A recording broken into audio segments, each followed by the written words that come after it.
Oi pessoal, sejam todos muito bem-vindos, eu sou o professor Sérgio. No vídeo de hoje eu vou discutir com vocês duas perguntas importantes na teoria de anéis. A primeira delas é, será que todo anel de integridade é também um corpo? A segunda pergunta é, será que todo corpo é um anel de integridade? Além de responder a essas perguntas, eu também vou discutir com vocês a definição de subcorpo e apresentar uma proposição que facilita a verificação de que se um conjunto é ou não um subcorpo. Também vou resolver um exercício onde é verificado que um determinado conjunto é um corpo usando a definição de subcorpo. Eu espero que gostem. Vamos para a aula.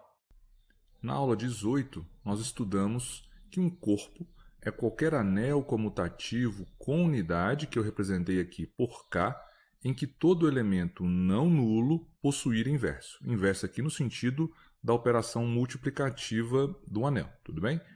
Ou seja, o conjunto de todos os elementos do anel K que possuem inverso é formado por todos os elementos de K, com exceção do elemento neutro aditivo, com exceção do zero do anel, ok? A partir dessa ideia, duas perguntas naturalmente surgem. A primeira é: será que todo anel de integridade é um corpo? E a segunda é: será que todo corpo é um anel de integridade? É a recíproca da anterior. A resposta da primeira questão é não. Nem todo anel de integridade é um corpo. E a resposta para a segunda pergunta é sim. De fato, todo corpo é um anel de integridade. Para a primeira pergunta, como a resposta é negativa, como é falso que todo anel de integridade é um corpo, basta nós apresentarmos um contra-exemplo para justificarmos o porquê que a resposta aqui é não. E esse contra-exemplo pode tomar como base o exemplo 4 da aula 18, onde nós vimos que Z é um anel de integridade, porque além de ser um anel comutativo com unidade, nesse anel vale que o produto de dois elementos é zero apenas quando pelo menos um desses elementos é zero.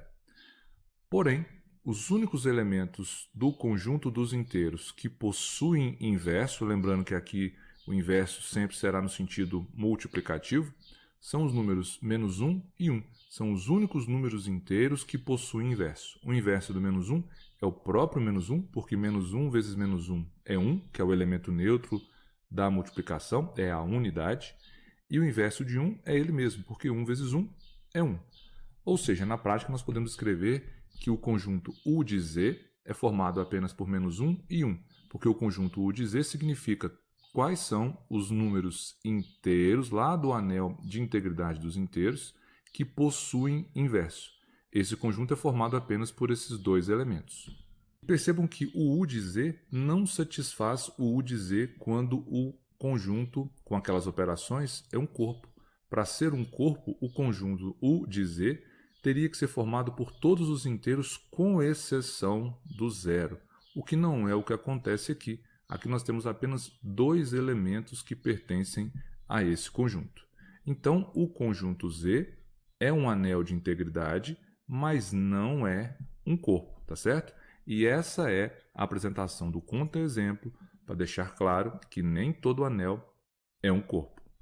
Já a segunda pergunta, como ela é afirmativa, né, eu coloquei como uma proposição. Todo corpo é um anel de integridade. E para demonstrá-la, nós começamos tomando um corpo K e dois dos seus elementos, que eu representei por x e por y. Vou considerar que o produto entre eles tem que ser igual a zero. Lembrando que esse zero não necessariamente é o número zero, é o zero daquele anel, que é o elemento neutro da adição. E vou supor, sem perda de generalidade, que o elemento x é diferente de zero. Nós vamos ter que concluir que o outro elemento obrigatoriamente vai ter que ser zero, para garantirmos que ele será um anel de integridade. Mas se x, por hipótese, é diferente de zero, como nós estamos em um corpo, todo elemento não nulo possui inverso. Então existe o inverso de x, o x a menos 1. Nós também podemos escrever que x a menos 1 multiplicado por xy é a mesma coisa de x a menos 1 multiplicado por zero, porque por hipótese xy é igual a zero. Ok? Como nós estamos em um anel, todo elemento multiplicado por zero é igual a zero. E também por estarmos em um anel, sabemos que vale a associatividade. Então, essa expressão x a menos 1 multiplicado por xy pode ser associada de tal forma que seja escrita como x a menos 1 multiplicado por x e o resultado multiplicado por y. Então, apenas troquei essa expressão por essa, fazendo uma associação dos dois primeiros elementos. E o resultado tem que ser igual a zero, como nós já sabíamos. Porém, nós sabemos que o x a menos 1 é o inverso de x. Então, a multiplicação dos dois tem que dar a unidade, o elemento neutro da multiplicação. Então, aqui esse parênteses pode ser trocado por 1. Então, fica 1 vezes y igual a zero. E 1 vezes y é igual a y. Portanto, significa que o y é igual a zero. Lembrando que o 1 é a unidade, o elemento neutro da multiplicação. Então, percebam o seguinte, nós pegamos dois elementos no corpo K, onde o produto dos dois é igual a zero, e consideramos que o x é diferente de zero. E conseguimos concluir que, sendo dessa forma, obrigatoriamente o y vai ter que ser igual a zero. Ora, se o x vezes y é zero, o x é diferente de zero, e isso implicou que o y tem que ser igual a zero, é porque esse conjunto K é um anel de integridade, porque o anel de integridade é aquele quando o produto é zero, apenas quando pelo menos um dos dois elementos é igual a zero. Conclusão: todo corpo é um anel de integridade. Agora a definição de subcorpo. É muito parecida com a de subgrupo. Subgrupo é um grupo contido em outro grupo. Subcorpo é um corpo contido em outro corpo. Qual a definição formal? Nós temos aqui um corpo, K, com as duas operações. Vamos considerar um subconjunto desse corpo, que eu representei por L, e que seja diferente de vazio. Esse subconjunto L vai ser denominado subcorpo quando ele, com as mesmas operações de K, também for um corpo, ou seja, um corpo dentro de outro corpo com as mesmas operações, tudo bem? Nós já sabemos, né, que os racionais, os reais e os complexos são corpos. Porém, nós também sabemos que os racionais está contido nos reais, que está contido nos complexos. Então, segue que Q é um subcorpo de R, que por sua vez é um subcorpo de C, porque são corpos contidos em outros corpos. Uma proposição que facilita muito a verificação de se um conjunto é ou não subcorpo e, consequentemente, se ele é um corpo também, é essa. Consideramos um corpo K com essas duas operações, um subconjunto não vazio de K. Esse subconjunto de K não vazio é chamado de subcorpo se somente se valerem, obviamente, além dessas duas condições, né, estar contido e ser diferente de vazio, que o elemento neutro da adição e da multiplicação, né, a unidade, são elementos de L. Percebam que aqui o neutro da adição e da multiplicação, os neutros, são do conjunto K, do corpo K. Eles também têm que estar nesse candidato a corpo que é o L. A segunda é que se eu pegar dois elementos de L, a diferença entre eles ainda está em L, ou seja, vale o fechamento para a diferença de elementos. E a terceira é que se eu tomar dois elementos em L, com um deles diferente de zero, aqui nesse caso o y, o produto entre x e o inverso de y ainda tem que estar dentro do conjunto L. Se essas condições forem satisfeitas, significa que L é um subcorpo do corpo K. Tudo bem? Bom, e para ilustrar isso, eu vou resolver esse exercício. Seja K um conjunto dos números do tipo A mais BI, em que A e B são racionais e I é a unidade imaginária. Mostre que K é um corpo. Então, nós queremos mostrar que K é um corpo, poderíamos fazer como nós já estamos acostumados, demonstrar aquela série de características. Mas, pela proposição anterior, nós vimos que um subcorpo é um corpo contido em outro corpo. Então, se nós mostrarmos que o conjunto K é um subcorpo dos complexos, nós estamos mostrando automaticamente que ele também é, por si só, um corpo. E percebam que esse conjunto K que foi dado era do tipo A mais BI com A e B racionais e, portanto, os elementos de K são elementos de C, dos complexos. Então, nós podemos simplesmente provar essas três condições aqui, que são as seguintes. O neutro da adição e da multiplicação dos complexos estão em K? A diferença de dois elementos de K ainda gera um elemento de K? E dados dois elementos de K, com um deles diferente de zero, o produto de um deles pelo inverso daquele que é diferente de zero, ainda é um elemento de K? Se essas três condições forem satisfeitas, quer dizer que o conjunto K é um subcorpo do conjunto dos complexos e, portanto, é um corpo também. Então, para começar essa demonstração, nós vamos aqui escrever o conjunto K de forma mais prática. Ele é o conjunto formado por todos os números da forma A mais BI, onde A e B são racionais e o I é a unidade imaginária.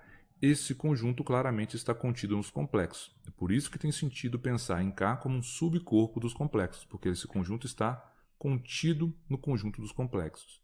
E esse conjunto é, obviamente, já que A e B possuem infinitas possibilidades, é um conjunto diferente de vazio, ele possui infinitos elementos. Vamos verificar aqui a primeira condição. Será que o neutro da adição e da multiplicação do conjunto dos complexos está em K? Sim. Por quê?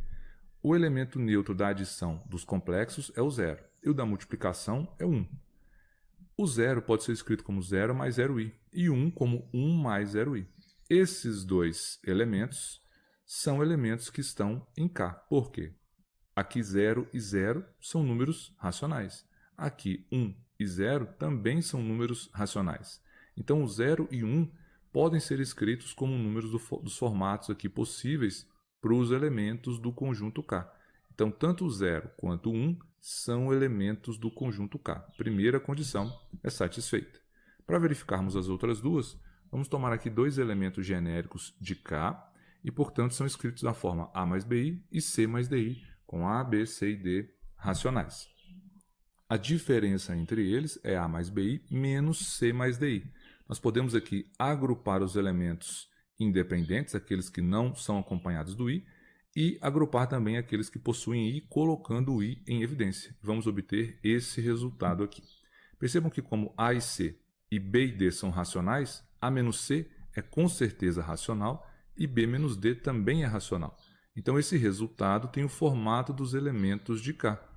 Sendo assim, essa diferença entre x e y é um elemento ainda de K. Segunda condição, verificada. Falta verificarmos a terceira condição. Vamos supor, então, que y é diferente de zero. Então, nós temos que o y a menos 1 é tal que y operado com y a menos 1 tem que ser o elemento neutro multiplicativo, que é 1. Vamos encontrar agora a cara do y, o formato do y, a menos 1, para podermos operar o x com o y a menos 1. O y a menos 1, como aqui a operação é a de multiplicação usual, é 1 sobre y. Então, é 1 sobre c mais d. E para tirar aqui a unidade imaginária do denominador, nós podemos multiplicar numerador e denominador pelo conjugado do denominador aqui c mais di. Obtemos, então, y a menos 1, fazendo aqui a multiplicação, vai ficar c menos di, e nós temos o produto da soma pela diferença de dois termos, que é o quadrado do primeiro menos o quadrado do segundo. I ao quadrado é menos 1, com esse menos aqui fica mais, então vai ter esse resultado. E podemos desmembrar, encontrando que o y a menos 1 é c sobre c2 mais d2 menos d sobre c2 mais d2i. Então, esse é o formato do inverso do elemento y lá do conjunto K. Então, agora fazendo a multiplicação do x com y a menos 1, vai ser a mais bi vezes todo esse parênteses aqui. Aí, aplicando a distributiva, nós vamos obter esse resultado. Depois de obtermos esse resultado, nós vamos agrupar aqueles elementos que não dependem do i, então AC aqui, e BD sobre C2 mais D2, e também aqueles que possuem i, colocando o i em evidência. Vamos obter então AC mais BD sobre C2 mais D2, e aqui BC menos AD sobre C2 mais D2, multiplicando o i.